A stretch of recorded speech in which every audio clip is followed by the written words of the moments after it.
What's going on, guys, and welcome to episode 461 of AskGSM, here today for Wednesday, September 28th, 2022. I am Graham GSM Matthews. Hope you guys are doing well and having a great week so far. If you want to send in a question to the show, please do so by tweeting me on the Twitter machine at WrestleRant with the hashtag AskGSM. Find me on Facebook as well, facebook.com/Graham.GSM.Matthews.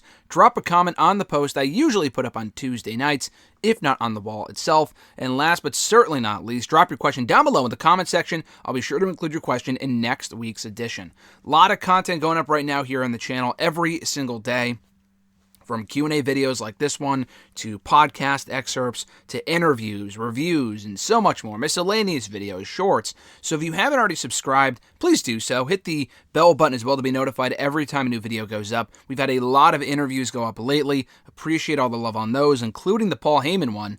That was probably the most watched and commented on, so appreciate all the love there. There will be more interviews coming soon, so keep an eye out for those.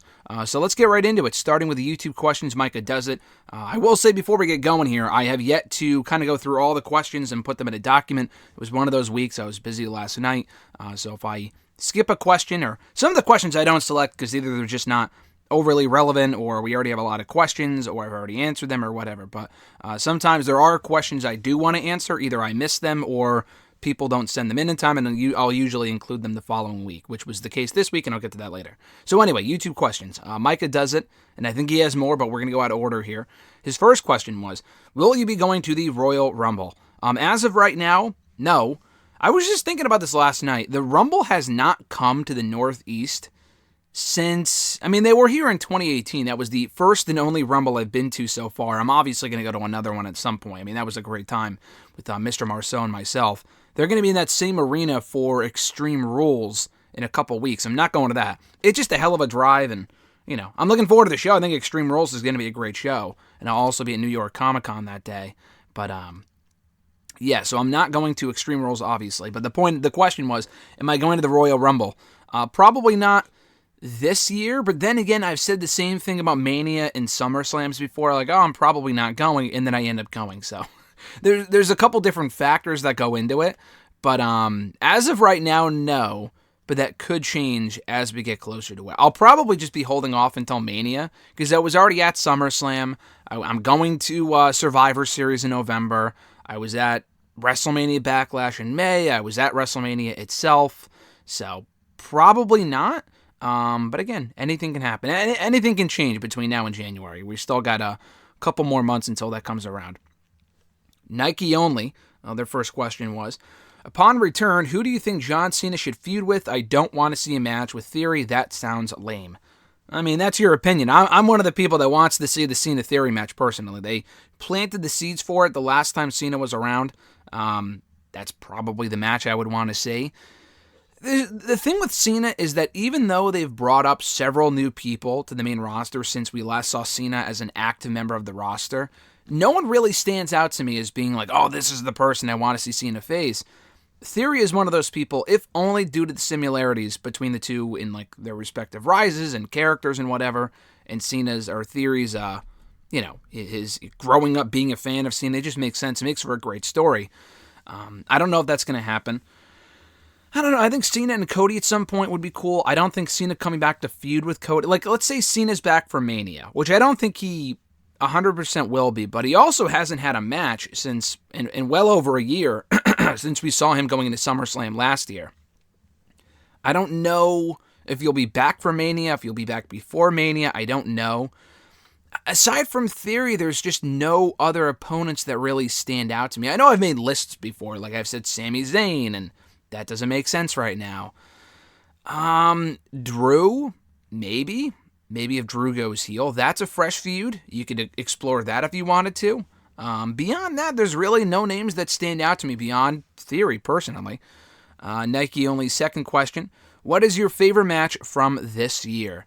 So far, of the matches that come to me off the top of my head, probably either Cody and Rollins, and I was there for, the funny thing is that I was there for two of them, at Backlash and at Mania. The third one I thought was the best one at Hell in the Cell, so any one of those three matches that Rollins and Cody had at Mania Backlash, and then at Hell in the Cell, probably one of the first, probably the second one. I thought the second one was in my opinion, not the best one, but of the two that I was there for, probably that was the better one. That I loved Becky and Bianca for Mania. I was there for that one as well. Great match. I'm sure there's many more matches. I really, really enjoyed Will Ospreay and Dax Harwood on Dynamite earlier this year. Thought that was a great match.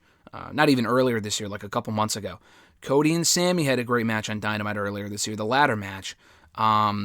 Revolution, I'm trying to think of like other AEW matches. The Acclaimed and Swerve in Our Glory, the first one I thought was great. The second one was great too. I thought the first one was even better at All Out for the tag titles. My favorite match so far would probably be... I don't know. It would probably be one of the Cody Rollins matches. It would probably be Hell in a Cell. I just thought the story going into it, the feud was great. Cody won with the injured pec. That was just a great match. So that would probably be my number one right now. But it could change, and there might be more matches I'm just not thinking of right now. So that right now, tops the list. Oh, and also Brock and Roman from SummerSlam. That was a great match as well. Let's see. Next question. Nike only. After this feud for Edge, who should he feud with next? Again, another one. I don't really know. Looking at the Raw roster, and I guess you can always jump over to SmackDown. We've seen him and Rollins before. Don't rekindle that rivalry. He's not going after the top championship. We've seen him and Edge before a few times in triple threats and a singles match and whatever. Don't really want to see that again. Him and AJ did that, even though AJ's a babyface now anyway. Him and Theory? No. Him and Miz? Done that. What other feuds are there really left for Edge to do is the question. Him and Owens would have been great, but Owens turned face, and I don't think we're getting that. Karrion Kross would have been interesting, but that he's on SmackDown. So you could always switch Edge over to SmackDown if need be. But I'm pretty sure he's a Raw guy. I don't know. I'm trying to think of other people that are on Raw that would make sense. Ciampa, he's connected with Miz right now. That doesn't make a whole lot of sense. Gargano came back, but he's a babyface.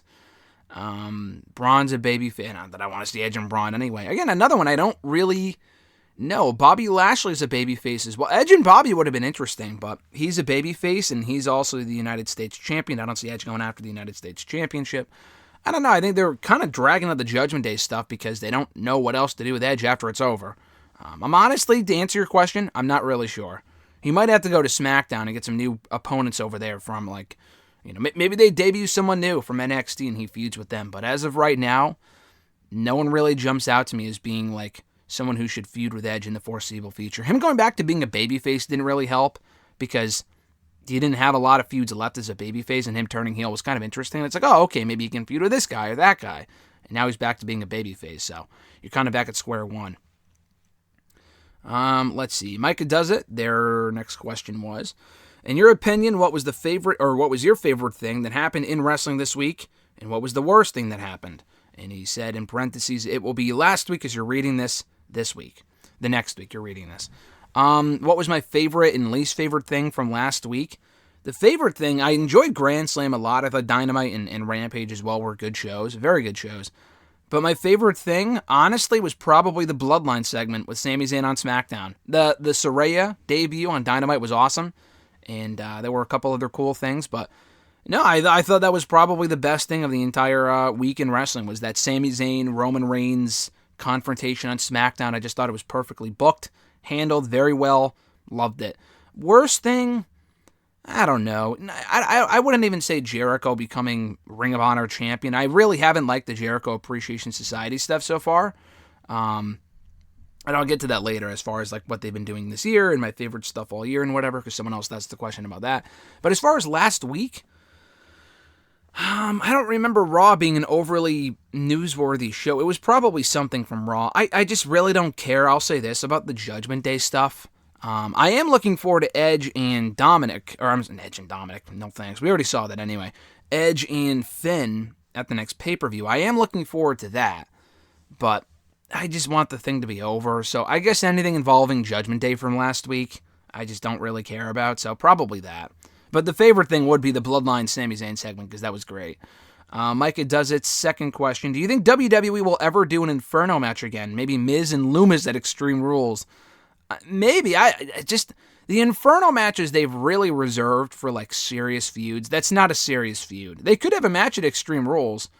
Honestly, you know what would have been interesting? The Drew and Carrion match being a strap match is fine, but I think Miz and Loomis being a strap match would have made more sense, because Miz has been trying to, escape Loomis. They could always do a lumberjack match, but I think a strap match makes more sense because he's wanted to like fucking caress Miz in recent weeks. So, I think doing a strap match with those two would have been perfect, but they're already doing that with Drew and Carrion. An Inferno match, will we ever see it again? I would think so. We probably will. We've only seen two in the last 10 years.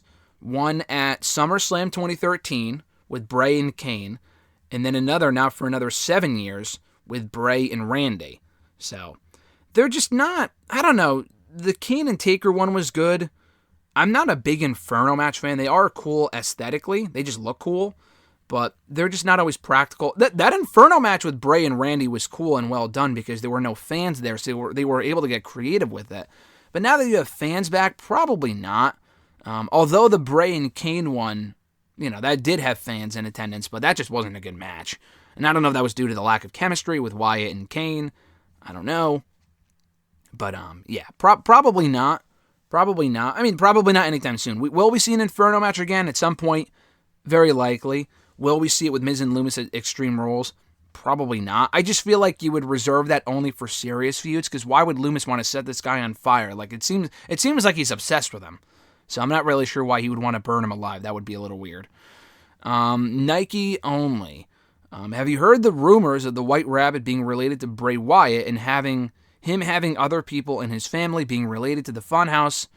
Braun Strowman being the pig, Karrion Kross and Scarlet being the White Rabbit and Abby the Witch, and Dexter Loomis being Mercy the Buzzard. What do you think? I have not seen that theory. I don't think that's what it is. Is it possible? Sure. Would I like it? Maybe. Currently, probably not. I think Carrion and Scarlet doing their own thing is fine. I don't think they need to be involved in some sort of stable. Braun, I mean, they just brought the guy back as a babyface, and he's mega over, so I'm not really sure why they would turn him heel. Dexter, again, they already established him as a babyface too, so turning him heel right away would be a little weird. It's all people that they're bringing back, I noticed. Like Loomis, Dexter, Carrion, Scarlet, all people that return are apparently part of the stable. They would have interesting chemistry, Wyatt and Dexter, and obviously Braun and Wyatt. Carrion and Scarlet working with Wyatt would be interesting. Wyatt having a new faction would be interesting, depending on who's in it. Unfortunately, like I tweeted the other day, we'll never get the Wyatt family again, because Brody's passing, and I don't want a new Wyatt family. Even Braun, I mean, Braun's just beyond that, and Rowan was never really that good on his own. Nice guy, I've met him before, nice guy. Don't give a fuck about him on his own, so I don't really have much desire to see him on his own with Bray. I would rather just see Bray doing his own thing, I guess, but it is an interesting theory, but the same thing was pitched years ago when they first started doing the Funhouse. I remember, and we probably even talked about it here on the show at the time, people were pitching Nikki Cross as Abby the Witch, and Eric Young was one of the members of the Firefly Funhouse, because Sanity had just broken up, and they weren't on TV at that point, were Young and Nikki Cross and whatever, so it was an interesting theory. But again, Bray, with his stables at his best, I think, at least Cult Bray, which I wouldn't mind seeing again, but I don't know, I just don't think the people you mentioned really need to be in a faction right now, so I don't know if I don't really necessarily love the idea, and I don't think it's going to happen. I think people are kind of stretching with that, but that's the whole fun part of this White Rabbit chase, is the fact that we're coming up with theories that are so far-fetched they sound ridiculous, but they're planting Easter eggs in each of these vignettes and across Raw and whatever, and in these videos. It's a fun goose chase. I'm really enjoying it, as a lot of other people are. It's making the shows feel more must-see and worth tuning into, because you don't know what's going to happen next, and you don't know where this rabbit chase is going next. So I'm really enjoying it, and all the theories I've been seeing are cool. It's not a bad idea. I'm not saying it's an awful, like, how could anyone come up with that, but I think it's a bit of a stretch. I don't think we're going to see that, but it is cool to fantasize about as far as what a new Wyatt faction would look like. Central Man Network. Their question was, Bound for Glory is coming this October. What is your best and worst Bound for Glory pay-per-views that you have watched as a fan? Good question. I think I've answered this before, like years ago, but I've been a fan of TNA since '08. I started watching TNA soon after I started watching WWE. I didn't watch a full Bound for Glory pay-per-view until 2010, though. I didn't catch Bound for Glory '08 or '09. I don't have it anymore, but for a time I was subscribed to the Wrestling Network, the Impact Plus streaming service they have now. So I rewatched the 2010 pay-per-view on that. I watched it at the time when it happened, 12 years ago, which is wild to think about, but I rewatched it a few times, and it was I actually enjoyed that show a lot. The 2010 one stands out to me because that was like the debut of Immortal and the Jeff Hardy heel turn, which was pretty dumb in retrospect, but I don't know, I like that pay-per-view. 2011 I thought was a great show, and 2012 I thought was a great show as well. Those 3 Bound for Glory pay-per-views are the ones that stand out to me the most. Those are the 3 best ones. There was that stretch where they just weren't very good. 2013 I remember being fine. 2014 was probably the worst because they weren't even in, it wasn't even like a Bound for Glory pay-per-view. They went over to Japan, and I think it was pre-taped or something. I remember literally nothing about that fucking show. None of it was storyline significant. They just put together a bunch of random matches from over in Japan. 2015, very forgettable. 2016, very forgettable. 2017 sucked. The Bound for Glory pay-per-views got better after that. 2018, 2019, 2020, 21. It would my 3 favorite pay-per-views of theirs would probably, I don't know, the ones in recent years have been pretty good. I don't remember a lot. I don't know. The ones in recent years have been very good, but I will say my favorite, the 3 best in my opinion, since I started watching in '08, were 2010, 2011, 2012. I would rewatch those in a heartbeat, and I would skip 2014, 2015, 2016, 2017. They had some good moments, but largely, specifically 2014 and 2017, were fucking awful Bound for Glory shows. I think that's it for the for the YouTube questions. Moving now over to the Facebook questions. David Gifted M from Facebook. He sent this in last week. Didn't have a chance to get to it because he sent it in too late, but we'll get to it now. His question was, what is your Mount Rushmore of all-time tag teams and why? Good question. My Mount Rushmore, and this to me, excuse me, this to me is basically a question of what are the 4 greatest tag teams of all time and who would you put on that Mount Rushmore? So my 4 teams would be the Road Warriors, obviously, Dudleys, Hardys, and then the 4th spot to me is interchangeable with either Rock and Roll Express or the Hart Foundation. Both teams were great. The Rock and Roll Express have obviously been together a lot longer. They're still together today. Just a lot of success across a lot of different companies. I would probably go Rock and Roll because they want to go with different promotions. Hart Foundation was really just WWE. Road Warriors were a lot of different promotions, but all of those, if you include the Hart Foundation, it's really just WWE. I want to go different promotions, and you said all-time tag teams and not just WWE, so Road Warriors you can't dispute. Dudleys and Hardys I guess you can argue with, but to me those are 2 of the greatest tag teams of all time, not just in terms of their matches, but in terms of their longevity and accomplishments across many promotions, and Rock and Roll Express as well, so those would be my 4 tag teams. Other Facebook questions from Noel, first one being, do you think it's time for Liv to lose the SmackDown Women's Championship? Do I think she has to? No. Do I think she will? Yes. If she retains, I'm not like, oh man, end the reign, this is awful. I don't think she's been the best booked. She hasn't had a bad reign at all, but her creative has gotten kind of stuck in the crosshairs of the Triple H taking over creative because they want to go in a different direction than probably what Vince was doing at the time. And Liv becoming champion was great, but the way it's been booked has been really weird because she won the briefcase that night. She really should not have cashed in that night. I can tell you that 3 months later now. It was very dumb for them to rush the cash in when she could have held on to it for at least a month or 2, built up some suspense, cash it in, and then it would have meant a lot more personally than I think it would have that night. Although it made for a great moment and a great reaction. It's like she almost peaked too early because now people are kind of ready for the next thing because she really hasn't. Her promos aren't the greatest. They're fine. They've improved over the years, but her promos lately to me have just not been great.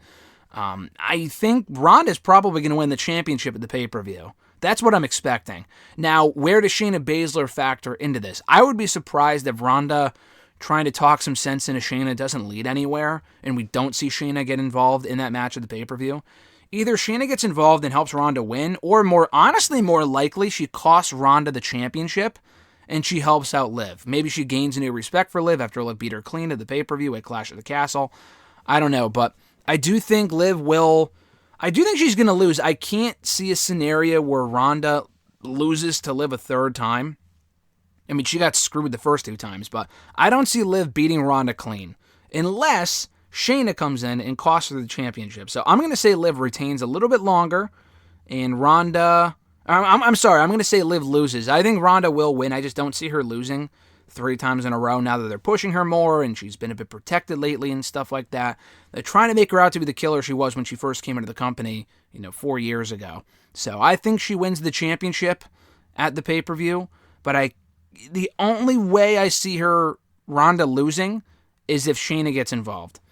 And Charlotte, don't even get me started. As far as her potential involvement, I do not want to see another Ronda-Charlotte feud, no thanks. Do you see Paige being a commentator or an in-ring wrestler in AEW was their second question. I think she will be a wrestler. I love Paige. I love Saraya. I don't think there's a lot of worth in bringing her in as just a manager. I think it's great that she's getting paid to be an on-screen character again.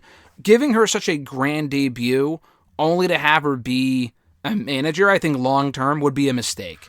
Now, the report was that she hasn't been cleared yet, but then Saraya went on Twitter and said, oh, lies, don't believe everything you read. So I don't really know what to believe. We see this a lot where it's reported and then it's... Just because they say it's false doesn't mean it's actually false. There might be parts of this story that are true.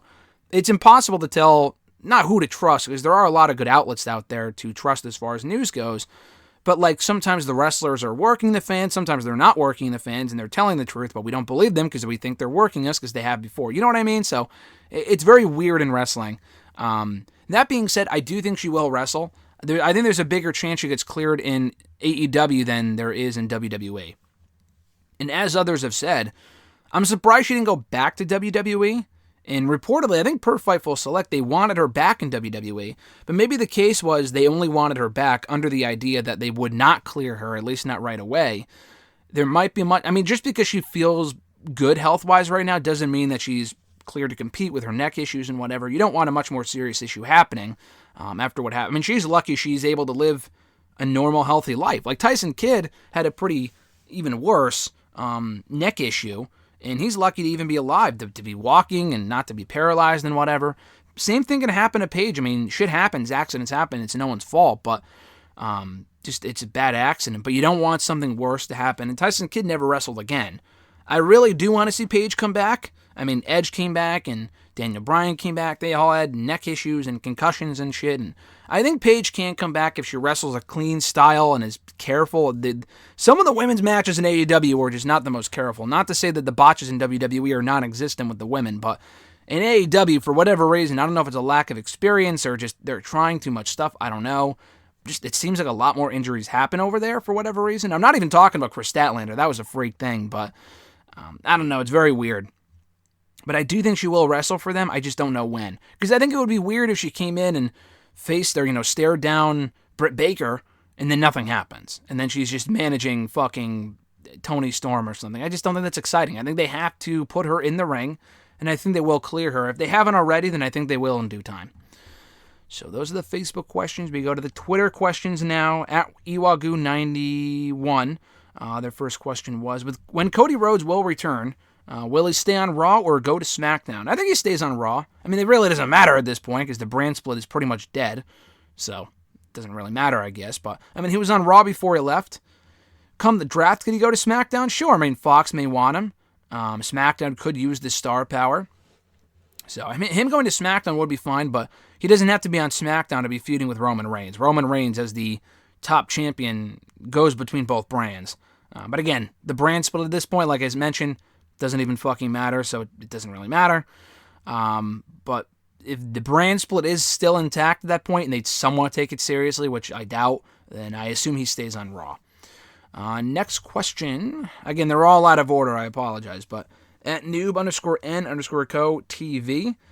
What do you think of Saraya's debut in AEW last week? This is Tony Khan's last chance to make the AEW Women's Division relevant Other than that, it'll be a disaster. I don't know if it's their last chance, but it is probably their biggest opportunity to make the division, I don't want to say relevant, because that's not, fair to the women. Just as I said in a video last week, as I titled that YouTube video here on the channel when RJ and I talked about it for a great length of time, it'll take the division to the next level, no doubt about it. Saraya, the former Paige, is a big star. And honestly, like I told RJ, I think she can be an even bigger star. I mean, this woman had an entire fucking movie made about her, and she still, to me, is not as successful in wrestling as she should be. As for someone who wrestled for such a long time as a kid, came to WWE, the first ever NXT women's division, for all the hype surrounding her main roster arrival, she won the Divas Championship immediately. And I feel like that was a mistake in retrospect, as cool of a moment as that was, because she peaked kind of soon, and at that point when she was there weren't a lot of women for her to work with. And when there were more women for her to work with, I mean, she was a part of that whole Divas Revolution thing in 2015, which was, the title of it was stupid, but, I mean, she did have matches on the main roster with Becky, with Charlotte, with Sasha. She worked with all of them, but I don't know, I feel like if she was around longer and she was gone for like a year with a pretty serious injury, she came back, and then she was only around for a couple months before she got hurt again. She never had a chance to work Asuka and other women like that, so, I feel like she probably would have won several more championships had she stuck around as the multi-time Raw Women's Champion, SmackDown Women's Champion, and she's still very young. So, I think she can, if they can clear her in AEW. I would sure fucking hope that this does take them to that next level. Will I say that it will? At this point, I can't say that it will, because to me, at this point with the women in AEW, not the women's fault, but with Tony Khan, it's gotten to a point where it's a wait-and-see approach. I can't guarantee you and tell you, oh, this is going to be what makes the women's division better, because I thought that would be the case with Ruby Soho and Athena and Toni Storm, and we're still in the same spot with these women in this division as far as not being spotlighted for the stars that they are. Thunder Rosa did well and whatnot, but even when she was champion, she was a bit of an afterthought. So, I mean, she still technically is champion, but, my point being is that they don't really give the women as much of a spotlight as they do the men in AEW. Will that change with the former Paige? Again, like I said, it could, and it should. Will it? Would it? I don't know. I don't know until we start to see signs of that in the weeks and months to come.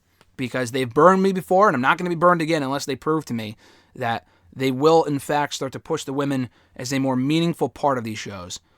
At Reborn again, John Ritland, his question was, with Candice back, do you see her becoming Raw Women's Champion in the next year or so, or will she be put back in the tag team division, tag team championship picture within a few months?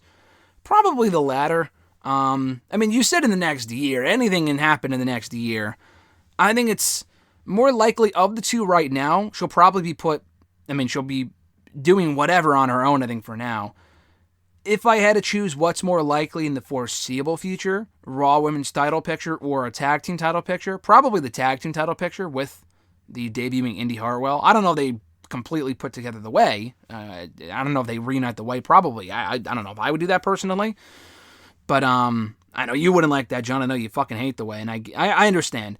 But I think it's more likely she goes to the tag team division. I really don't give a shit about the tag team division at this point. They brought it back, and they put the belts on Raquel and Aaliyah, and now Damage Control, and they're losing singles matches. It's not exactly ideal. Whatever. But maybe she will be Raw Women's Champion and challenge for that championship within the next year. I think it's more likely she wins the tag team titles first because they have a lot of top-tier talent with those women on Raw. So it will be a bit crowded there for right now. But in the next year, which is saying a lot, I mean, anything can happen. Yeah, I definitely think she's talented enough, and if they book her the right way, she can get over enough to the point where she can be seen as a viable challenger to the Raw Women's Championship and hopefully even win it at some point because God knows she deserves it. At noob_n_co TV, what are your thoughts on Malachi Black's rant on Instagram? I think wrestling fans need to stop reading dirt sheets. Fans should stop making it into a WWE versus AEW thing. Fans should get off of Twitter and just enjoy watching wrestling. Well, that's not going to happen. People are not getting off of Twitter, so, I mean, you're on Twitter tweeting this to me, so, I mean, that goes for you as well. As far as the rant from Malachi Black, I did watch it. I mean, it's fucking ridiculous. The guy even has to go on Instagram and speak. I mean, it was more so about the fact, not just the false reporting, but more so the fact that people are sending him death threats and stupid shit like that. I mean, that is just, it's par for the course with wrestling fans. It's not exactly surprising, but it is pretty stupid that he even has to do that. So the thing is that he said stuff like, he's like, oh, they can't even get my contract right. Listen, I agree as far as the dirt sheet stuff, quote unquote, go. I mean, there's a lot of people making up shit that aren't dirt sheets. It's just random fucking Twitter accounts. There's a big difference there. Dirt sheets is the classic term for websites like The Observer and PW Insider and even Fightful to an extent. And they usually have pretty credible information. And I've seen a lot of information being thrown around. Maybe what the reporting is true in Malachi either. I mean, he said outright that all of it's false. I don't know if all of it's false. I don't know if what Sean Ross Sapp is saying is completely false. I wouldn't think so. I think there's either a lot of truth or it's all true. But even that being said, just given his track record with reporting this sort of stuff, but Black was pretty adamant, oh, no, I'm not leaving. And maybe it wasn't Fightful, but I thought there was a pretty credible source that had reported that Malachi was looking to go back to be with his significant other, that being Zelina Vega. Who fucking knows? That was probably just speculation. The bottom line is that when it comes to this guy's personal life, we don't know what's going on. Could be mental health thing. We really have no fucking clue. The point is that the guy said he's going to be gone for a little while. And, I mean, just due to, if it has to do with personal stuff, I would just kind of end the speculation there. And I think we talked about it last week. Like, could he go back to WWE? Yeah, I mean, I think it's very possible he can go back at some point. My gut says he just stays in AEW, and he even said that. He reiterated multiple times. He is going back to AEW. So that right there should put the end to the speculation. Will he come back? Will he not come back? If he said he's coming back, then he's absolutely fucking coming back. That to me is pretty cut and dry. But people making it, like you said, into a WWE versus AEW thing, it's fucking dumb. Be careful who you trust with information. And I agree. I think a lot of stuff shouldn't even be bothered to be speculated on as far as what his status is personally. I think people trying to get information out of sources and shit is pretty fucking dumb. I mean, with stuff like this anyway. If he said he's taking time off, the guy put out a statement that was pretty fucking clear last week. Just let the statement speak for itself. No need to do any further reporting. I don't care whose job it is to do that. I agree with that. But I also agree that, like with Malachi, like I said earlier, I don't think I said this, but I was going to get into it and then I forgot, that he mentioned that we got the contract stuff wrong and, it's not actually 5 years, but Tony Khan himself went on Busted Open Radio and said it was 5 years long. So is he calling Tony Khan a liar, or is he himself confused? Or, I mean, Tony Khan literally said that, not even in writing, but over, like, the fucking radio show, like, a couple months ago. He said that. So, I don't know. Maybe he got it wrong. Who the fuck knows? Either way, just leave the guy alone. That to me is the bottom line. Just leave the guy alone. At Reborn again, their second question. With the possible sale of Warner Brothers Discovery to NBC Universal by 2024, could this lead to AEW having to go to another network for a new TV deal? It's possible. I mean, my gut feeling says no. But at the same time, we've seen stuff like this happen where it honestly reminds me a lot of the Cody Rhodes thing. Very different situation. But it's like, oh, his contract in AEW is coming up. Could he leave? Yeah, but my gut says he stays. I mean, why the fuck would he leave? Why would Warner Brothers Discovery go to NBC Universal? And then it happens, and it's like, oh, okay, fuck. I mean, what do we do now, Didn't expect this to happen. So it's one of those things that really, this year, to me, 2022 has proven in wrestling and just in general. Just because there's an off chance it might happen, there's a very good chance that could happen. You can say it's likelier that, 90% chance this person stays or this happens or whatever. That 10% chance, very real possibility that could still happen. Do not underestimate that. Do not say there's no chance of that happening. Very good chance it could happen. And a lot of the times this year, it has. So I'm not going to say it won't. I don't think it will. But if it were, you said, will it lead to AEW having to go to another network?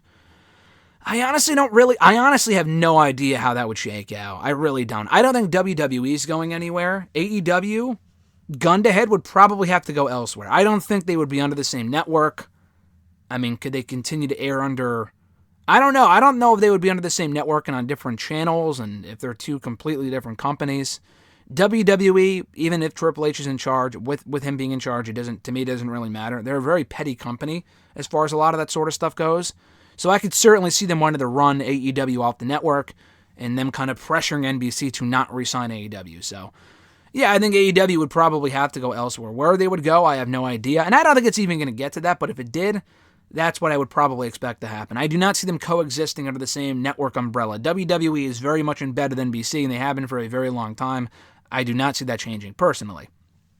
At Boss Antelope, 86, their question was, with Extreme Rules in 2 weeks, it's really in 10 days actually at this point, what do you think will be match of the night? It's a good question. Based off what we know right now, we know Fight Pit with Riddle and Rollins. We know Bayley and Bianca in a ladder match. Edge and Balor in an I Quit match. Carrion and Drew in a strap match.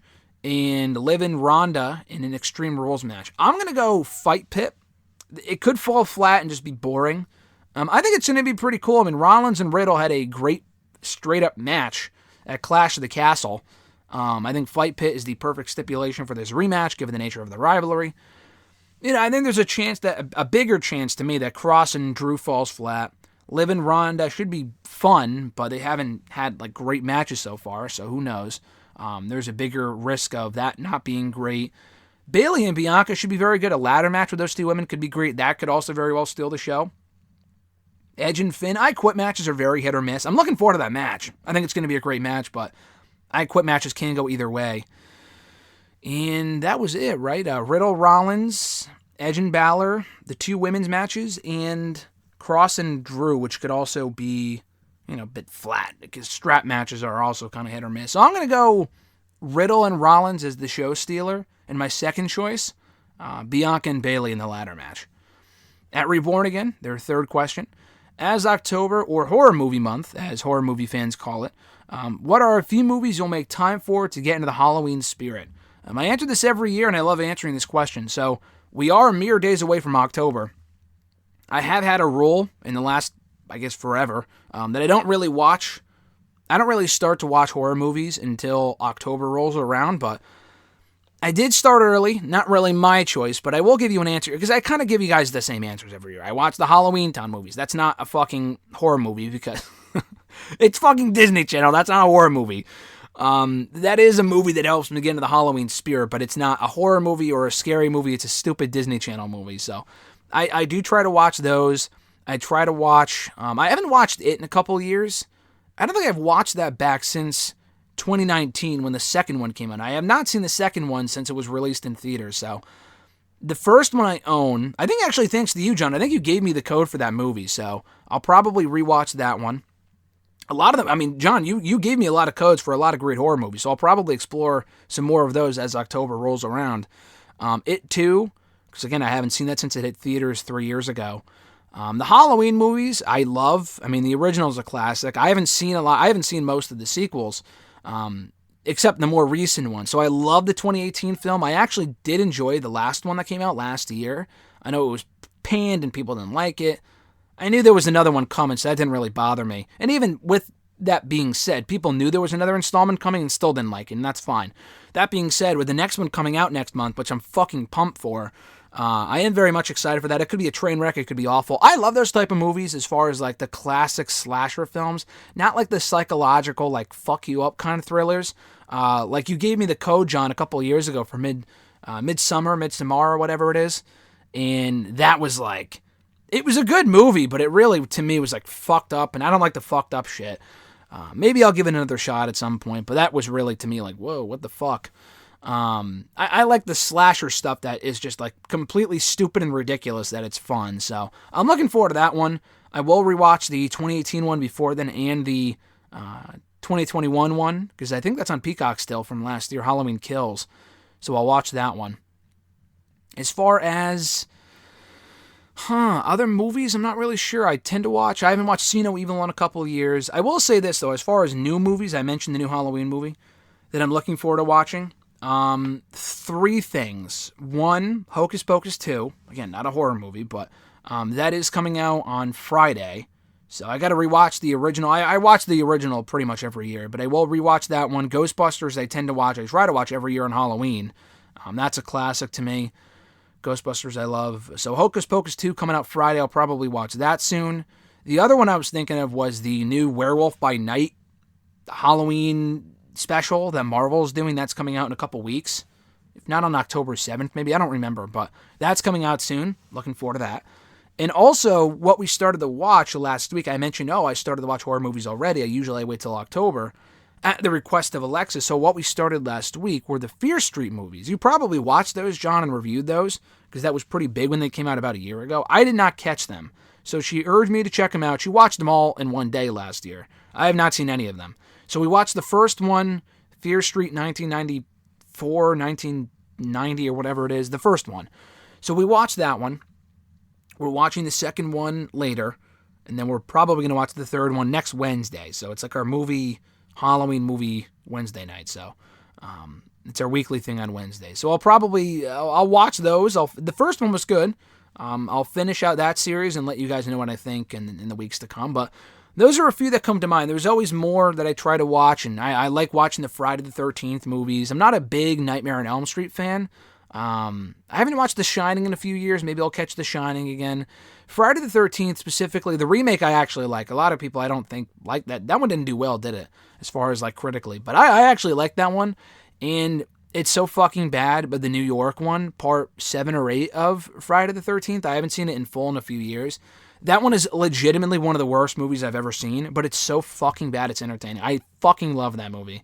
That is a guilty pleasure of mine, so I'll try to watch that one of these days as we head into Halloween. I do want to watch more Halloween horror movies, Halloween/horror movies in the weeks to come, though, because I feel like the last couple of years I've lacked on that. I just either haven't had time or just haven't made time for the movies, so I'm trying to do a better job this year of watching more horror and Halloween movies to get myself more into the spirit of Halloween come October 31st. At Kyle Rochelle 19, now that Candice LeRae is back in WWE, it's great for the women's division, but Raw has a lot of great women on the show. Why does Raw have all of the top wrestlers and not SmackDown? It's Roman Reigns and no one else matters. That really needs to change. SmackDown has more than just Roman Reigns. They do have several. Sami Zayn is the MVP of the entire fucking company, and he's a SmackDown guy, even though he appeared on Raw on Monday. So SmackDown has the Bloodline. I think Drew's great. They brought Carrion to SmackDown. They put Braun Strowman back on SmackDown. So again, not exactly game changers, but it's not like they have nobody. I think Gunther's great. Sheamus has been doing great work. So they do have, they have a good roster. Ricochet's been getting more screen time lately.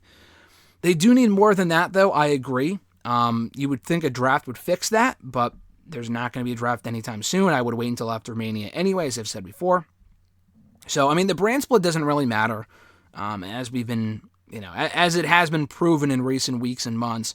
So you can bring Raw people over to SmackDown. Either they're a part of SmackDown full time, or they just appear on the show. I'm not sure. You could do that. Just call up more people, maybe. Solo is on SmackDown now. They brought Imperium to SmackDown. You put I'm thinking Legado goes to SmackDown. They can go to Raw, but I feel like Raw has Judgment Day. They have 2 heel factions on both brands already. The Bloodline, I guess they have Imperium on SmackDown too, but I'm thinking Legado goes to SmackDown. Santos can be a real asset to that show, in my opinion, so... Yeah, specifically with the women, I think the rosters are uneven as far as the men goes too, but the women especially. The women on SmackDown, they do have some very good women there. The problem is that just a lot of them mean nothing, and they're just not booked well and shit like that, so, I don't know. They need to really either switch things up in that women's division, make a couple trades. SmackDown got Liv Morgan over the summer, and Ronda Rousey turned heel and whatever, but Lacey's not interesting. Sonya's not doing shit. Shayna is, she's had more of a push in recent months with Triple H in charge, but even she could use more of a, more spotlight on that show. Then the well runs dry after that. Raquel's not overly interesting right now. Thankfully, they just turned Shotzi. They're using Damage Control to kind of fill the slots, fill that void on SmackDown right now. I think SmackDown could really benefit from Sasha and Naomi being back, honestly. And Charlotte being back could help as well, but a lot of people just don't give a fuck about her at this point or just don't like her, and I get it. She's not a game changer as far as making that division better, though, because she's just been around a million times. She's been around for months, and I'm still not clamoring for her to be back, is the thing. That being said, I do think Sasha and Naomi would help a lot being back, hopefully in the not-too-distant future. At Iwagu91, your thoughts on Rich Swann? I think he's good. I think Rich Swann is very good. He's had a great run in Impact over the last 4 years, and we're actually closing in on 5 years that he's been with Impact, which is wild, but He spent several years in WWE, in NXT, 205 Live. He was on the main roster as part of 205 Live, Cruiserweight Champion. I think he could have gone a lot farther in WWE had he not. That was not their fault. He fucked up, actually. He probably would have won the title for a second time by now, if the title was still around. But he got in trouble with the law. I think it was like a domestic abuse issue, I think, with actually his wife, Sue Young, who still works for Impact, I think. We haven't seen her in forever. But, yeah, so he got in trouble with the law there, and then they granted him, it was kind of like a mutual thing. They probably wanted him to go, and they probably just couldn't afford to bring him back, even though I think they ended up clearing up those issues. He left, went to Impact, kind of redeemed himself, and he's had a great run over there. Former X Division champion, world champion, digital media champion a couple months ago. Not tag team champion yet, but, he's closing in. He'll close in on that eventually, I think. But he's good. I think he's another guy, honestly, that I think could get another second chance in WWE if he can stay clean, if the domestic abuse thing doesn't, if they can move past that, or if it's not an issue, if that being on his record is not a problem, then yeah, I think he can go back to WWE and get another real shot. How far he goes, though, is the question. I mean, he is a smaller guy. He was perfect for that cruiserweight division. But it's like, all right, he's older now. He's going to be 5 years older. Would you put him in the mid-card? Could he be like a Ricochet type guy? Maybe. Triple H seemed to like him before he got let go. So he's another guy, honestly, that I could see leaving Impact and going back to WWE.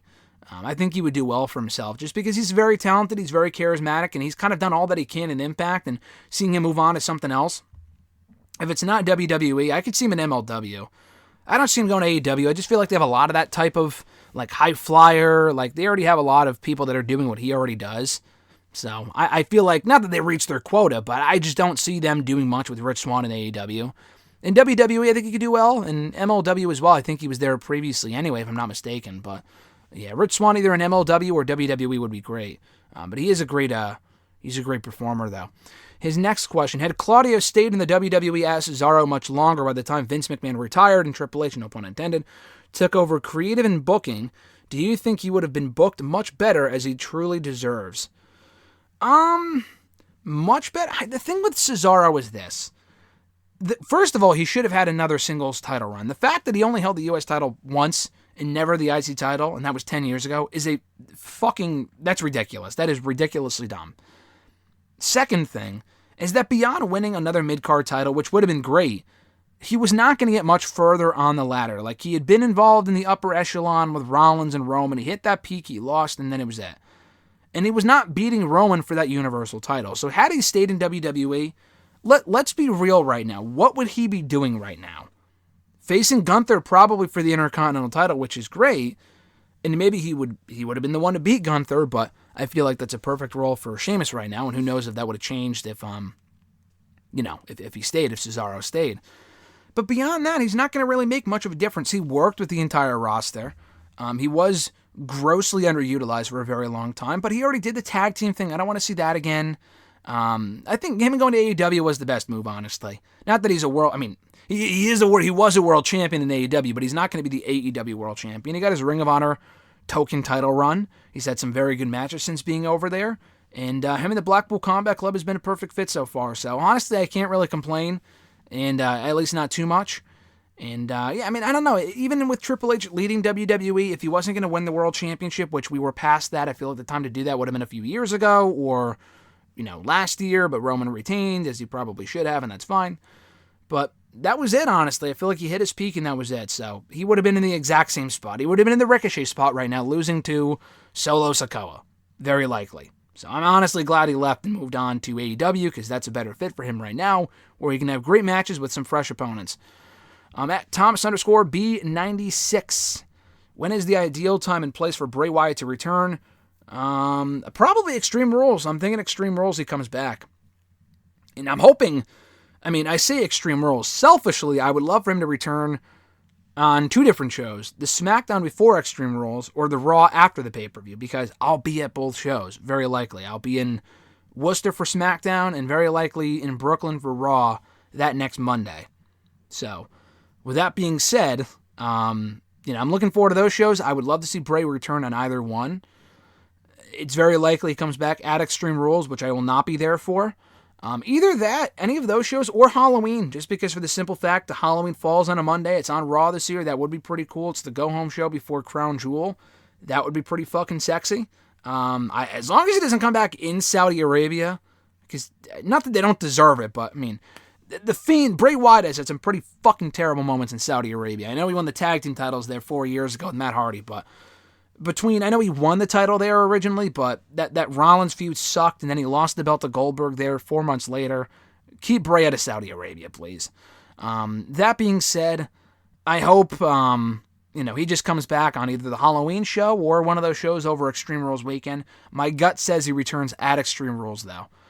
And the last question comes from Bill Meister 88. What is the best and worst thing about WWE and AEW right now? Loaded question. I mean, what comes to mind? The worst thing in AEW and WWE are some of the factions. In WWE, the Judgment Day stuff to me really stands out as just being fucking awful. It's just not good.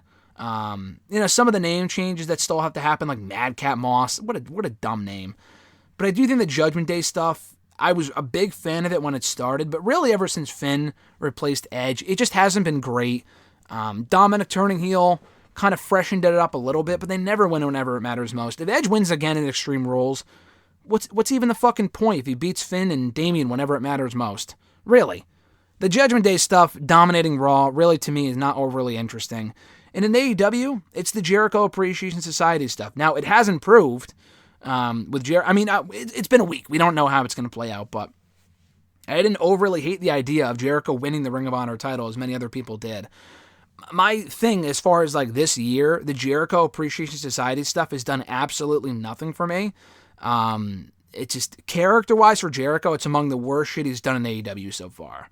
His matches have been very good, but the faction itself, Sammy Guevara specifically, is just so fucking obnoxious, and not in like a good heel way. He's just awful. The Ty Mello pairing, I thought I would be a fan of it. It's just not good. They get major go-away heat with me. So that's the worst thing about both companies right now. The best thing for WWE is the Bloodline Sami Zayn stuff. I mean, that's not even a question. It's the best thing in the entire industry.